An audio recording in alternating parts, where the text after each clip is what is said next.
In order to reach the truth, it is necessary at some point in one's life to rid oneself of all the opinions one has ever received and to rebuild one's entire system of knowledge from the very foundation.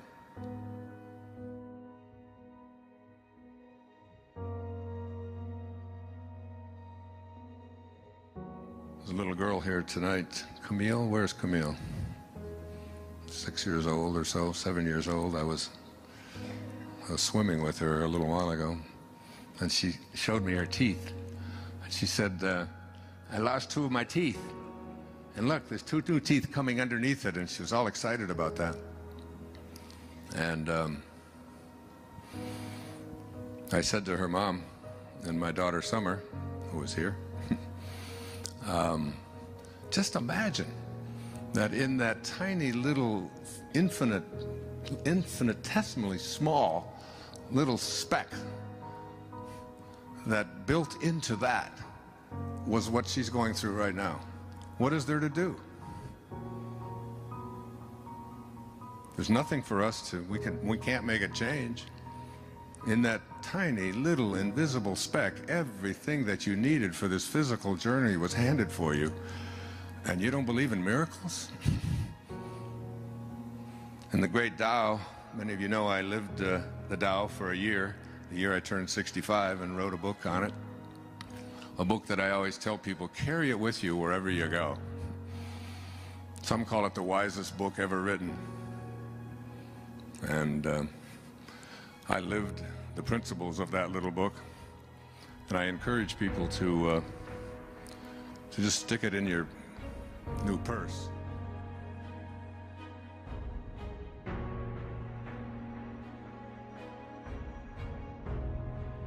Because I often have quoted Lao Tzu, and he has often said, the Tao, God, divine mind, the Tao does nothing. And it leaves nothing undone. It's all perfect. So I say to him over the summer over in Maui, I said, Sans, come on, do something. You got to do it. Let's go. We got to do something. He looked up and he said, I do nothing. And I leave nothing undone. So this stuff can come back at you. It's his favorite line now. He's a Taoist philosopher. So the great Saint Swami Muktananda was asked the question, what is real? And his response is really worth you hearing. And something for you to really think about, because the strange place that I think it's weird, it's just so magical, but it's still, it's hard for us to wrap our arms around this idea that all things are possible. This awareness that about what is real. And Muktananda said, that is real, which never changes. So what part of your physical life meets that definition? We are all in these bodies that are changing every second. Therefore, by that definition, they're not real. So you go back and look at how many bodies you've been in since you showed up here. You were in a body about this big that weighed somewhere between 5 and 10 pounds, and that was you. And you were in a little toddler body about this tall, and you certainly, if someone said, is that you, you would have said, yeah, that's me. And then you were in a 13 or 12-year-old body, which is one of these. I have 6 daughters, and they have a stance, you know, when they're about 13, and they go like this, and their leg goes up and down, and they roll their eyes and look at you like you ought to try to get a life someplace. You were in one of those bodies, teenage body, and you thought that was real. That's when you get the great learnings. One of my daughters, Serena, said to me one time when I raised my voice, and asked her to hurry up and get moving. Come on. She looked at, I wonder what all those people would think of Mr. Positive if they could see him here this morning. She turned to her sister and said, would you buy a book from someone who yells at his 11-year-old daughter? I'd sneak out of the room and try to...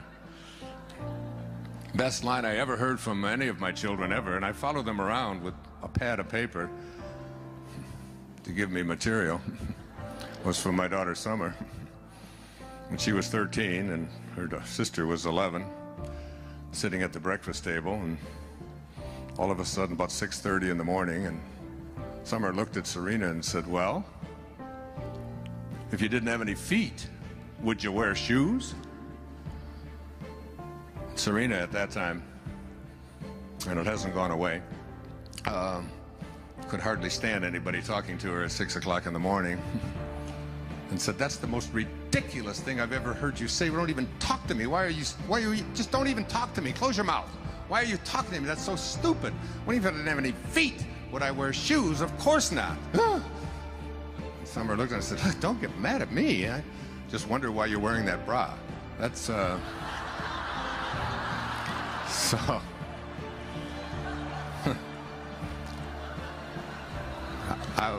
You were in one of those bodies?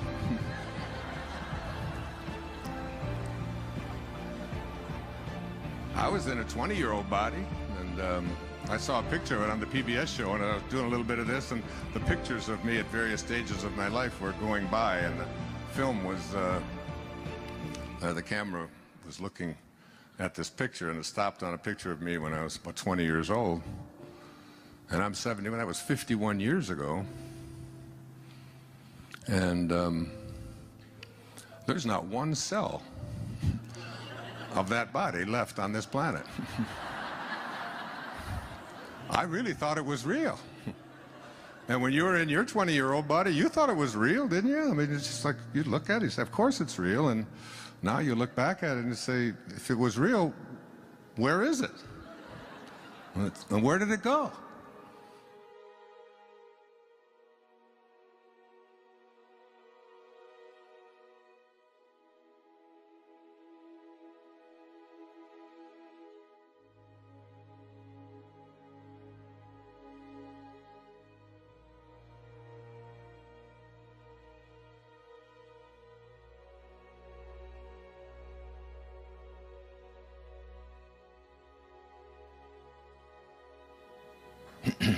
Emily Dickinson, another great poet, one of my very favorite poets from Massachusetts, would give talks back in the 19th century, and she would pick up a handful of dirt,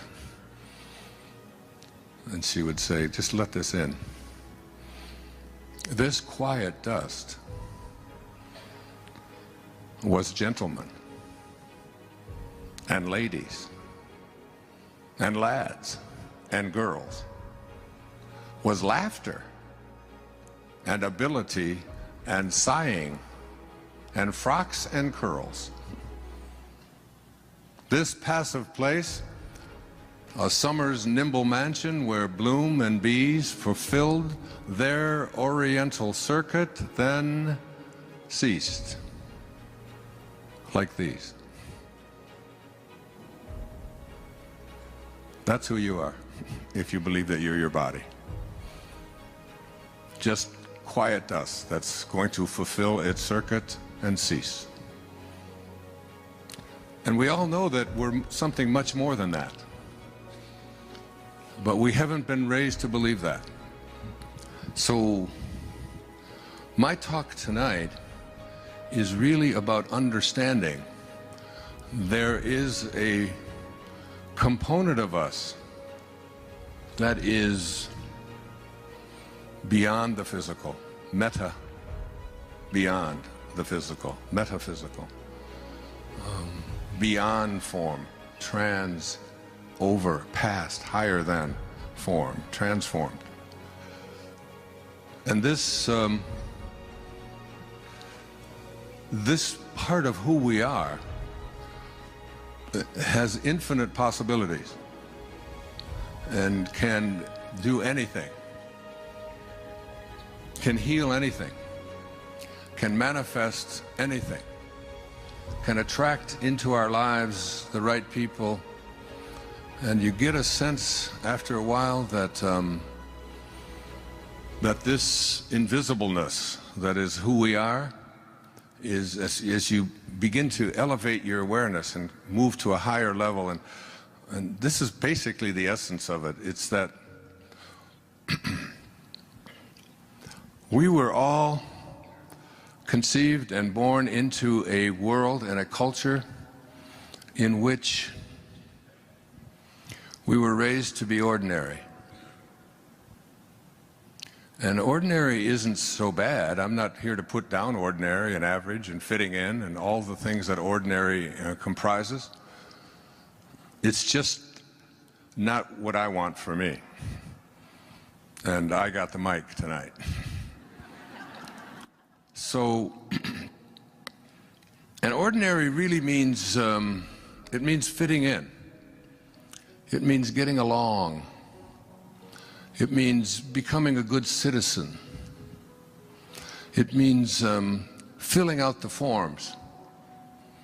It means paying your taxes. It means having your children and providing for them and taking care of them and going to work, going to school and getting good grades and graduating and your family and doing all of this, these ordinary things, and then getting to the later stages in your life where you become a grandparent, and then you live your life through your grandchildren, and then you die. And this isn't an indictment of that. It's for me an awareness that if I put my hands here about at my waist, I am speaking about ordinary consciousness. And where I would like to take you tonight, where I have been taken in my life, particularly in the last year or so, and particularly in the last decade or so, is to a place that I call extraordinary awareness. And extraordinary awareness is, it encompasses all of ordinary.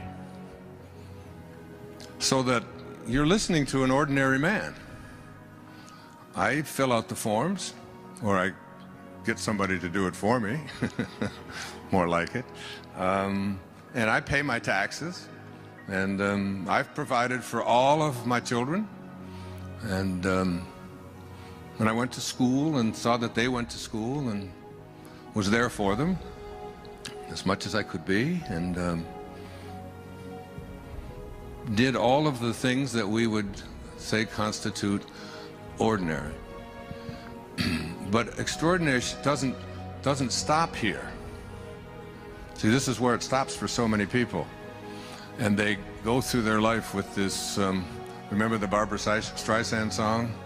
Is that all there is? And there's this sense that there's more. There's a calling. There's something in me that transcends the physical, that transcends ordinary. And this something that wants to move us to this extraordinary level out here is beyond the ego. Everything I've spoken about here is the ego. It's the striving for, it's an identification and a belief in my identity as a physical being, and believing in what my physical self tells me is my reality, and evaluating it on the basis of what I can see and touch and feel and smell and hear, so that it's my senses, my sensory self is here. But this up here, between ordinary and extraordinary, where I believe anyone can go at any time.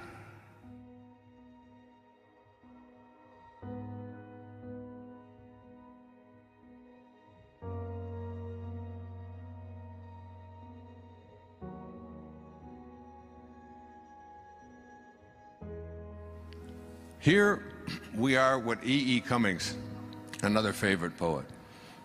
He said, to be nobody but yourself in a world which is doing its best night and day to make you just like everybody else means to fight the greatest battle there is to fight and never stop fighting. This is how the poets think. It's about going beyond average. It's about going beyond ordinary. It's about recognizing your own divinity. It's about understanding that there's something inside of you that is calling you. It's your spirit, it's your soul. And your soul, your spirit, is here in the distance between here and here. And your soul wants something very, very different than your physical body, ego apparatus wants. It's not interested in fitting in. It doesn't care whether you're right. It doesn't care whether people like you. It doesn't care about whether you're a good citizen or not. I wrote these words out the other night. Let me share them with you. It says, I said, the ideal, because I'm going to write about this, the ideal of the soul, the thing that it asks for, is neither knowledge, nor light, nor happiness. The ideal of the soul is space. The ideal of the soul is immensity. The one thing it needs is to be free to expand, to reach out, to embrace the infinite. Yeah, the ideal of the soul is infinity. It is it is miserable when it is circumscribed and restricted. The soul is not finite. What is finite? Finite means it has a beginning and it has an end, doesn't it? So that's it. It stops here and it's finite. The opposite of finite is infinite, infinite. And what is infinite? What does it mean when something is infinite? It means that it is always expanding, right? It doesn't stop any place. It is always growing. It's like the universe. It's just infinite. What do you think's at the end of the universe? Just try to imagine a finite universe. And we come up with, well, what would be at the end of it? And what we think is at the end of it is what? What is there, a wall? If there's a wall at the end of the universe, the poet would ask, what's on the other side? And where does that end? So there's getting in touch with this infinite part of ourselves is really the part of us that says, there was a song that was popular when my mother was a young woman. It was called Don't Fence Me In. Oh, give me land, lots of land, and the starry skies above. Don't fence me in. Remember that song? All the old folks singing. My daughter's looking at me, what is he going to do now? He's going to embarrass me. We don't want to be fenced in. Now, before I had any children, I had 8 theories about how to raise children. I even wrote about them. Now we have 8 children. I have no theories.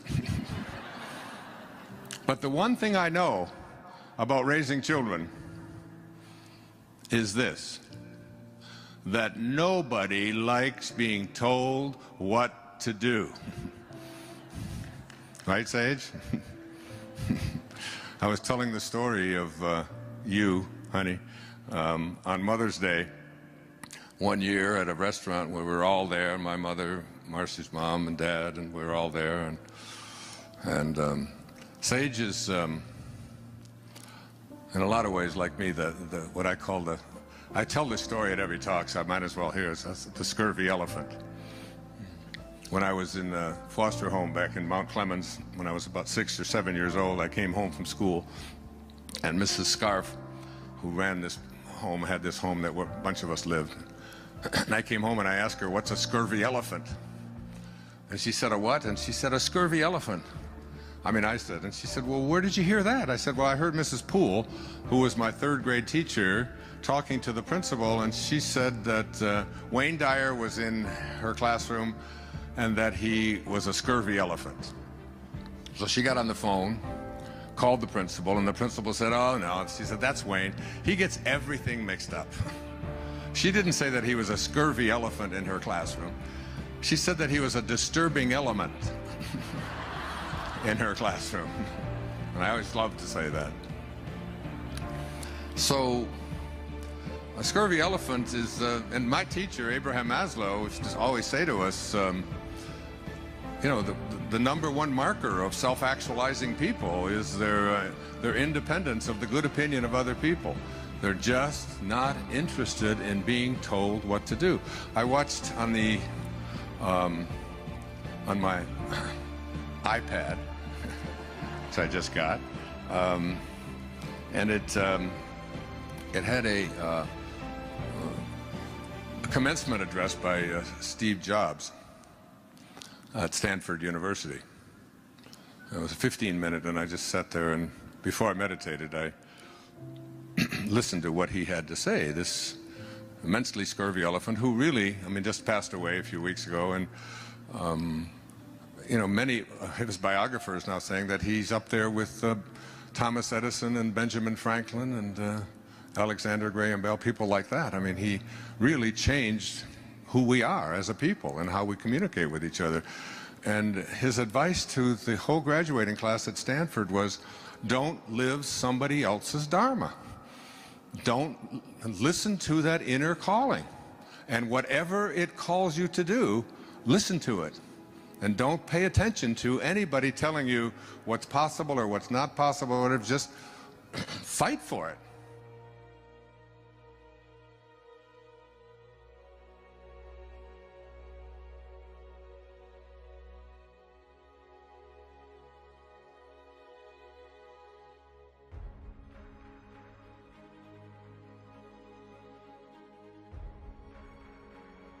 Sage was at Mother's Day, and I don't even remember what it was that she wanted to wear or didn't want to wear, but it had something to do with dresses and skirts and slacks. And I remember that Mother's Day walking in the parking lot with Sage for 45 minutes or so, talking to her about, I know exactly how you feel and how you think. I said, but there's a lot of people who think that you should maybe wear something nice. It's Mother's Day and it's a restaurant. I said, but you don't have to go back in there. We'll go home and get something afterwards if you want. And she just gave me that, I don't want to do this, and why should I be told what to wear? And I understood that. I understood it very strong. And she's still doing that. But it also serves people very, very well. This idea that I'm going to listen to that voice, and we all have it. And when we have this voice, and this voice has passion associated with it, that is, when you feel a strong passion towards what it is that you want to become, what you want to create, the kind of person that you intend to be, when you have that within you, it doesn't make any difference whether anybody else understands it or gets along with it. You don't even try to talk to anybody else about it. You just listen to it, and you become a disturbing element. You become a scurvy elephant in the world. And it's the only way you'll ever feel fulfilled. You won't get it by fitting in. So in order to, you have to listen to your soul. And your soul is that invisibleness. And your soul is not finite. Therefore, everything up to here is finite. Everything that I spoke about, filling out the forms, fitting in, being a good citizen, doing all the right things, all these things which I applaud, which are all fine, but they only take you, you end up living a half-lived life.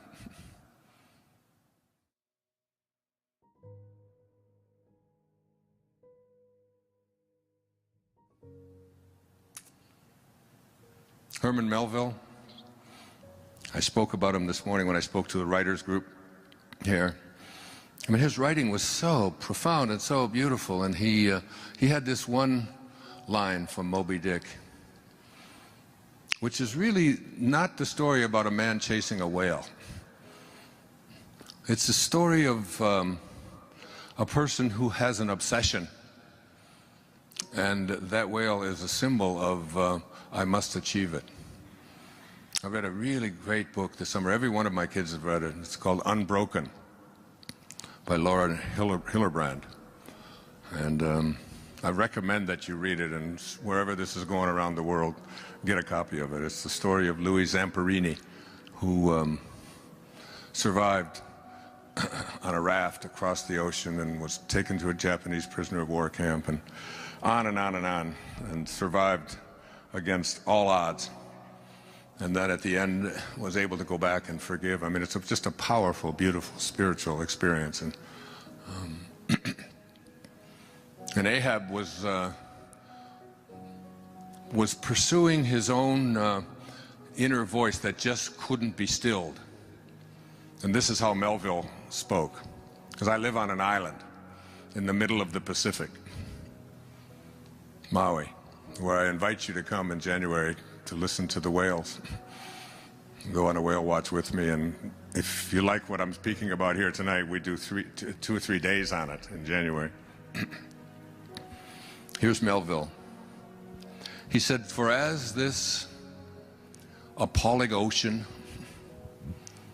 surrounds the verdant land, so in the soul of man lies one insular Tahiti, full of peace and joy, but encompassed by all of the horrors of the half-lived life." The half-lived life is the life that gets you to ordinary, to filling out the forms, and then stopping. The self-actualized life starts at ordinary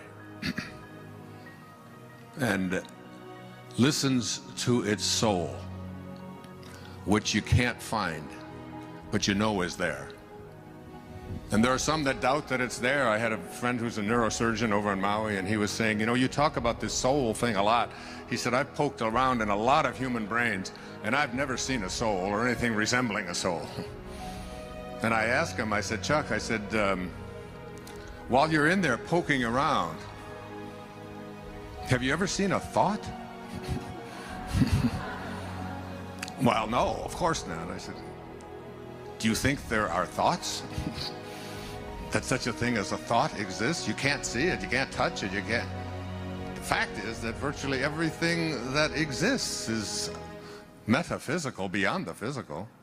It's very limited, our physical world, and it's not even real by Muktananda standards, because it's always changing.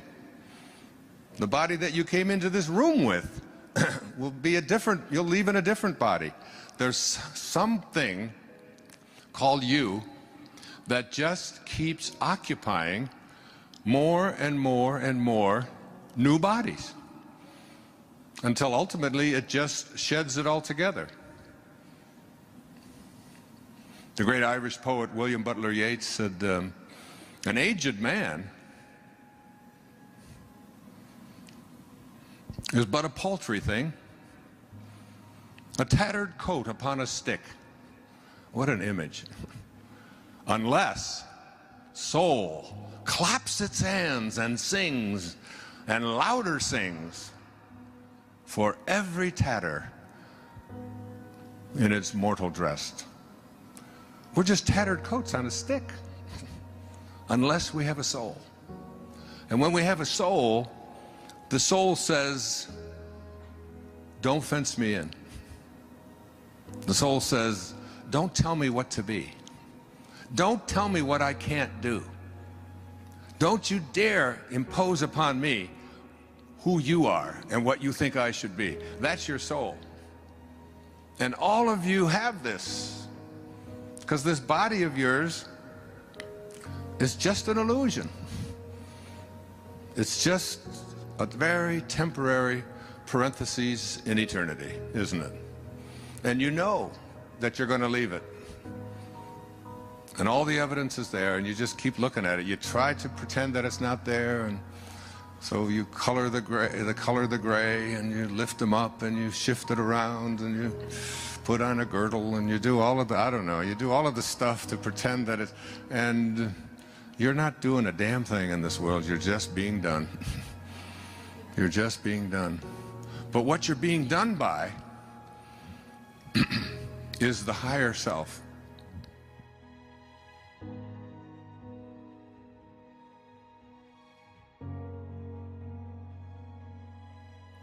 So what I would like to offer you here is a program, if you will, sort of a preview. I've been reading and studying and lecturing all over the place for the last year or two.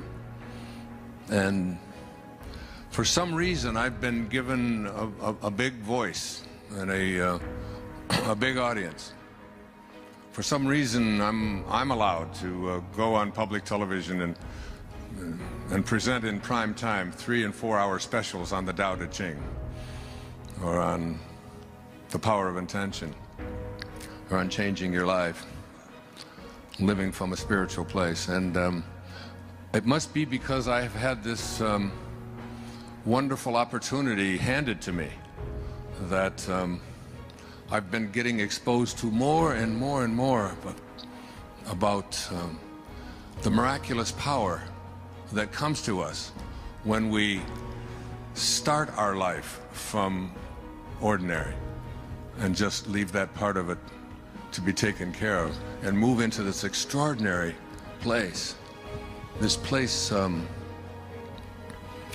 that all the great writers speak about, where we transcend this ego of ours that believes that who we are is so important, and believes that who we are is what we own, and who believes that what we are is in competition with others and has to defeat others and has to win and has to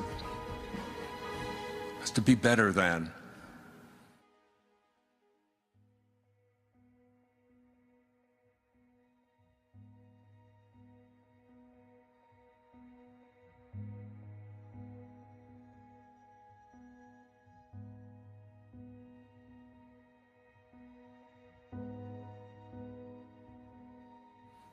I love the poets. I feel very poetic tonight.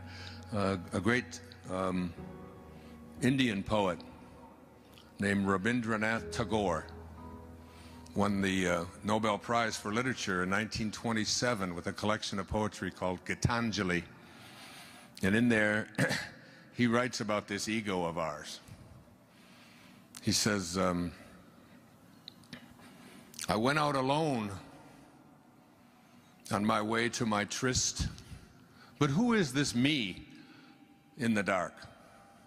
I step aside to avoid his presence, but I escape him not. He makes the dust rise from the earth with his swagger. He adds his loud voice to every word I utter. He is my own little self, my Lord. He knows no shame. But I, the invisible me, I am ashamed to come to thy door in his company. That's the ego.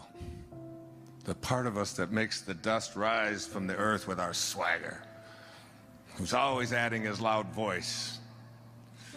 But inside there's this being that says, who I am is so much more than that, so much more divine. And in order to get to the path of moving towards extraordinary, and the fact is that even though many people will attend a talk like this, and many people will buy the books and study it and look at it, the percentage of people who are willing to leave ordinary behind is very, very small. Honestly, it's only a handful of people in this room, even though the intentions are good. The The book that I'm reading now, I came across a quote. I think I'm going to read it, if I have it here. Here it is. It was by a French philosopher, mathematician. Some of you studied him when you took a philosophy class. His name was René Descartes. He's the one who said, "I think, therefore I am." I don't like to question these guys. I used to teach them at the university, but I think he had it backwards. I really believe it should be, "I am, therefore I think." But that's just my opinion. I'll talk about it later. And Descartes said, in order to reach the truth, it is necessary at some point in one's life to rid oneself of all the opinions one has ever received and to rebuild one's entire system of knowledge from the very foundation. And I think I've done that recently. Just tossed out. I think this diagnosis of leukemia 2 years ago really helped me to do that. And to just say, I'm starting over. I'm going here. And I've been doing it in some ways. Many of people think I've done it my whole life, but honestly I haven't. I've wallowed around in that ego a lot in my life. And so in order to do this thing, you have to recognize that it fundamentally involves changing your concept of yourself. And changing your concept of yourself really means understanding what is your concept of yourself. Like, who are you? What is your concept of yourself? Your concept of yourself is everything that you believe to be true about yourself and what's possible for you and anyone else. And it really means changing most of that, because you have been raised to be ordinary. You've been raised to believe in your limits and how far you can go. And you've been have this imposed upon you by your well-meaning parents and grandparents and culture and religion and business and education. The systems that you have been immersed into have basically told you, get here. This is not for you. And it might not have even been done, and sometimes they might have even said, oh, you can do anything. And then we'll start to tell you all of the reasons, all of the exceptions to that, that I'm imposing on you. Like, you gotta get dressed in a certain way for Mother's Day. And you've got to fit in, and you've got to do this, and it's by God, it's like the soul has no finiteness to it. It's infinite, so it means it just wants to keep expanding.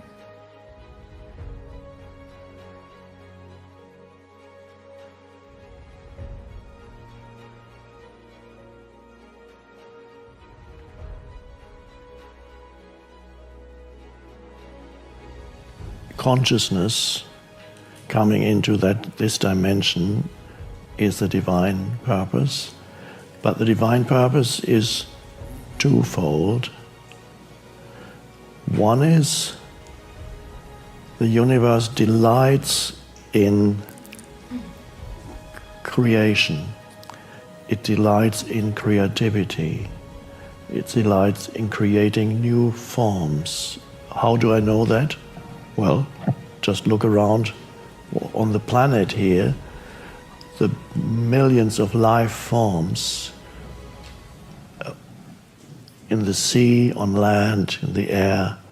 The universe delights in creating this multiplicity of forms, and it delights in experiencing itself through all those forms, because you are not a separate entity. It's not the case, as sometimes the egoic self believes, here's me and there's the rest of the world or the universe. Or the ego thinks that it is in the universe. It somehow suddenly appeared fallen into this universe, and then where am I? I'm in this universe. You're not in the universe, you are the universe. The one life expressing itself through countless life forms. And there's a growing complexity in life forms. And with every experience, the universe is experiencing itself, as your life is extremely differentiated in human beings. The way in which life or the universe or the one consciousness experiences itself in this dreamlike world is extremely differentiated. It is amazing that every human being is different. Of those billions of humans on the planet, every human not only looks different, you could recognize, if you know one person out of these billions, I can't remember how many billions are on the planet now, you could recognize this person out of billions of other human beings just by looking at their face. This is how differentiated it is on the surface level already. And then every life experience, of course, there are many similarities, but there's a uniqueness to every life experience. Every life experience is a world that arises and subsides. My mother's life, your mother's life, your parents' life, anybody's life, was a particular world. The way she experienced the world was very different from the way I experienced it. It's like my mother and I, and I'm just taking one example from my personal experience, seem to inhabit completely different universes. But we were in the same place, but experiencing life in a totally different way. And the universe delights in that complexity of experience, so it wants to experience itself as form. It means, and so the forms become evolving more complex. The humans that are alive now have far greater complexity than the humans that were alive 10,000 years ago, or 50,000 years ago. Life at that time was more simple. Gather the food, gather the plants, or hunt an animal if they did that, prepare the meal, go out hunting, come back home. It's fairly simple. There wasn't the complexity of New York City, LA freeways, and all that's behind that. The nuclear physics, whatever, and so on. And so the universe delights in that, and you are an expression of that. It wants to become conscious of itself through you, and it's doing that, attempting to do that through humans, but the universe, that one consciousness is not separate from you. You are an expression of it. But the universe also wants to know itself deeply, its own source. It wants the source realization also. So I know that because I know by looking within myself, there is an outgoing movement into creation, and there's a return movement that wants to realize itself in its essence. The universe wants both. It wants to go out and create. It also wants to realize its own essence through you. In a human life that expresses as wanting to do things in this life, wanting to contribute to this life, wanting to create something, to make something of your life, your so-called life, it expresses as that. And the return movement, so you have the outward movement of the universe. The return movement expresses as coming totally into the present moment, stepping away from becoming into being.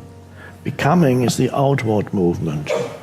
What can I do now? I need to do something. I want to create this. I feel that there's something coming through me. I feel a piece of music wants to come through me. A book wants to be written or something, whatever. I want to do this or create this, set up this business or that, or whatever. And then it's this becoming, doing. But then there's another movement that says, I just want to be. and be still. And this present moment, go deeply into this moment. I don't need to become anything at all. I just want to be fully who I am already and go deeply into being. So it's almost this contradictory movements. In some humans, the outward tendency is greater. In others, the inward tendency is greater. Both are necessary, and somehow both need to be there as long as you're here in a human form. Both, to some extent, will be in you, but they will be different to different degrees. Some are much more going within and to being, to the source. But I would suggest that it's not either or. There are certain spiritual traditions that look upon it as more as either or. They say, forget about the world, just realize who you are, and then you can just sit in a corner for the rest of your life and never do anything again. You don't need to. That's one way, but for us, it's finding a certain balance, which doesn't mean it needs to be totally in balance. There are very few humans who are totally balanced between the outward movement of creating and the inward movement of connecting with your inner being and the source of all life. You need to have both, so that the universe can create through you without losing itself in its creations. So you can create not from a place of egoic need, where you depend on the outcome. If I don't get that, I'll kill myself. If I don't get famous and rich, I don't know what I'll do. Not that, but a playful participation in the world of form and contributing to it, to the world of form, without losing itself in the creation and in the doing. If you become stressed, means you're losing yourself in the doing. This is more important. Then you completely forget. You become uprooted. You're no longer connected to the spaciousness, the unconditioned, the one within. So to be and do at the same time.